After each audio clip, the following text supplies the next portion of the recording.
Hey everybody, my name is Mark Urtel. I chair the Department of Kinesiology in the School of Health and Human Sciences at Indiana University, Purdue University, Indianapolis. I'm excited to be here, share a little bit about a project I've worked on with a community partner. Let's get started. Again, it's called Exploring the Relationship Between Youth, After-School Sports, and Social and Emotional Learning. Before we get too far into it, I do want to offer a quick introduction just as a backdrop. Full disclosure, I am bringing the United States North American lens and perspective to this. While I think we have commonalities and points within the sphere of teaching games for understanding and in the games-based approach, there might be some nuances or terminology or lexicon and nomenclature differences. And I just want to be evident up front about that. I'm not going to pretend that I've centered everything I've done on the games-based approach. It's not the case with where I am at, but the things that I do emulate and align quite closely with that approach. The project is a culmination of about a 5-year project with a community partner. That is important to note. Focused on elementary age students. And again, the intramural sports program we have developed aligns tightly with the tenets of the games-based approach. And I'll talk about a few of the details and examples shortly. The intervention has multiple outcomes and expectations. So I say that because I have goals and expectations and outcomes to provide my pre-service teachers through high impact practices, what they should be achieving. The community, the school, the classroom teachers has expectations. So this is just one slice, a narrow slice of a partnership that has multiple things going on at once. I am excited to share that for you. Now, to remove any doubt, to be sure that we are aligning ourselves and using common terms, I lean heavily into the CASTLE framework of social and emotional learning within that inner sphere of the 5 elements, considering the age group, considering what the school and the classroom teachers want, considering what my pre-service teachers are capable of, and the ultimate activity of being a team-based intramural sport in a competitive season. We identified self-management and responsible decision-making as the 2 prime social and emotional learning dimensions that we could address effectively. And within that, because those are wide, within that, we narrowed that down to particular outcomes and achievements. Also, this is probably fairly unique to the United States or North America, although I think individuals do speak about this universally.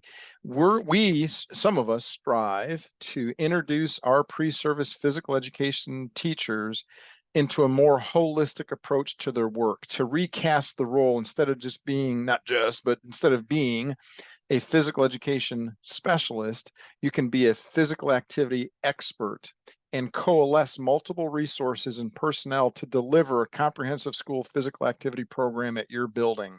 That would be the ideal, and you can tap into one or more of these to express that. But to be clear, that's how I view this. So I'm asking my students to engage in this high impact practice so they get exposure to a CISPAP and in particular an after school program intervention opportunity. Now, instead of me simply just keeping going with the slides and PowerPoint karaoke, a picture states 1,000 words.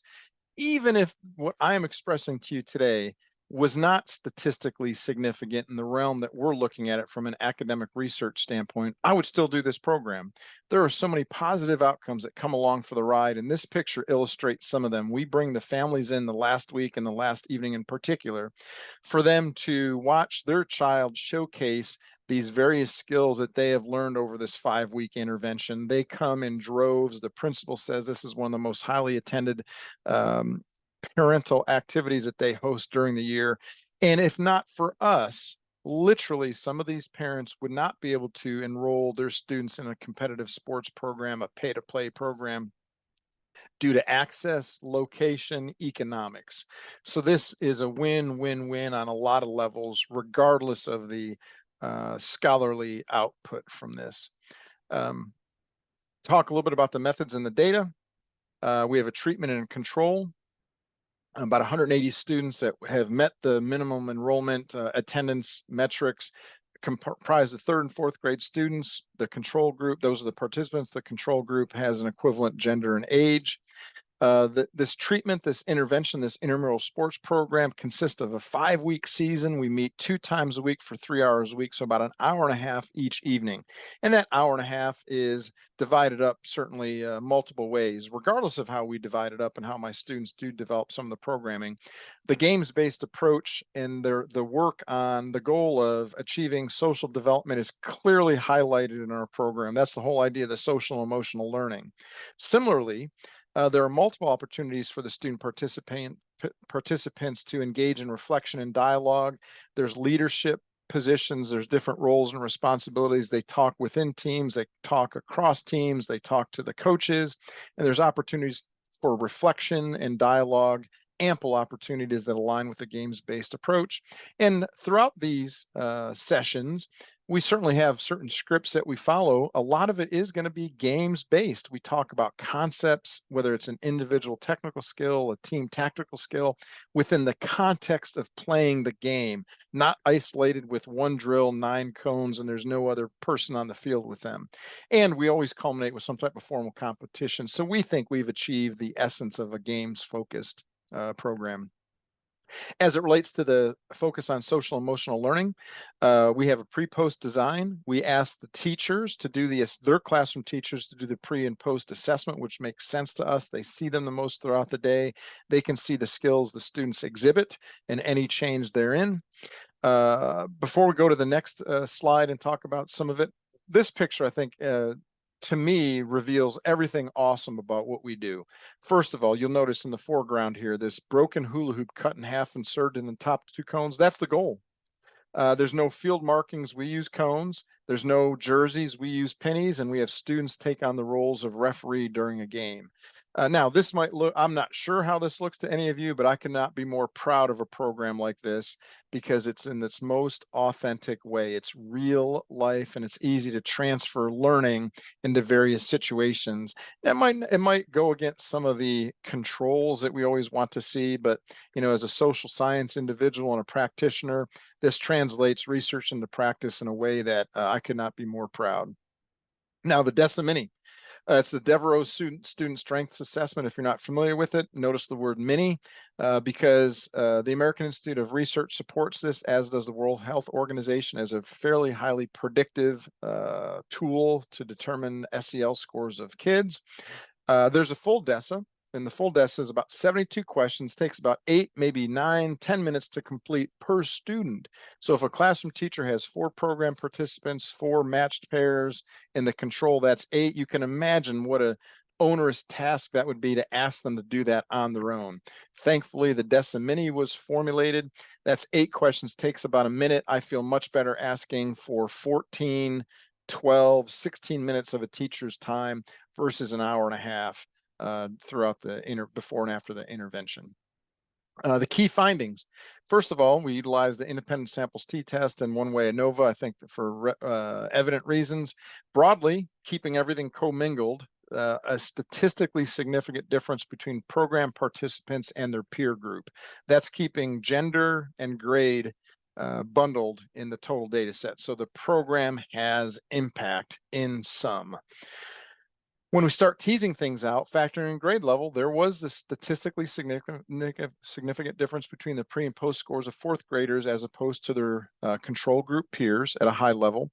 While there was difference in 3rd graders, it didn't rise to being statistically significant.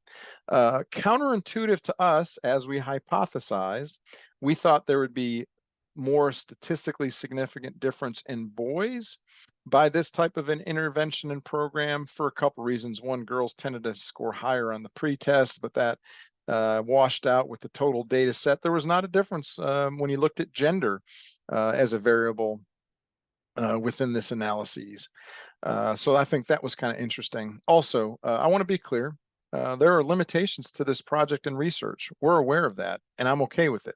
Number 1, open enrollment. We had no referrals, so we took whoever could attend this and it made sense for them and it fit their schedule, their family calendar.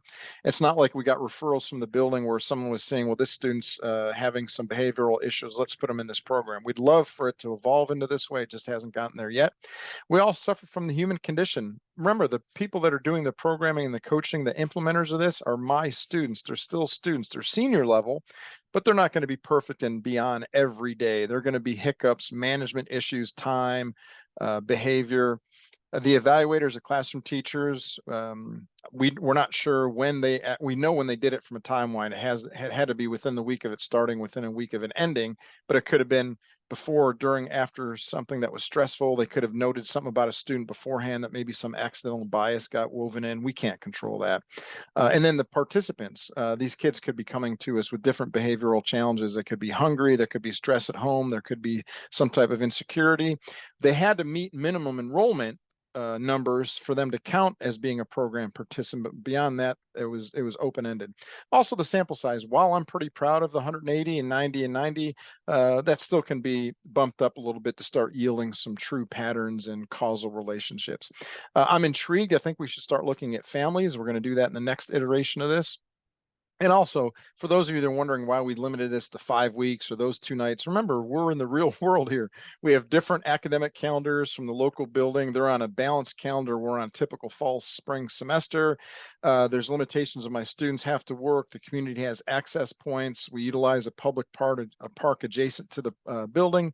So there's a lot of things going on in these true, authentic, high-impact practices, but that are not controlled in environments. Lastly, I would like to thank you for hanging with me on this. I appreciate you. I'd also like to thank Principal Tim Wickard and teacher Aubrey Rudisil for being the key partners in all this at Stoutfield Elementary. We have presented in the past, we'll present and ideally publish in the future. But thanks, folks, and we'll talk later. I look forward to questions.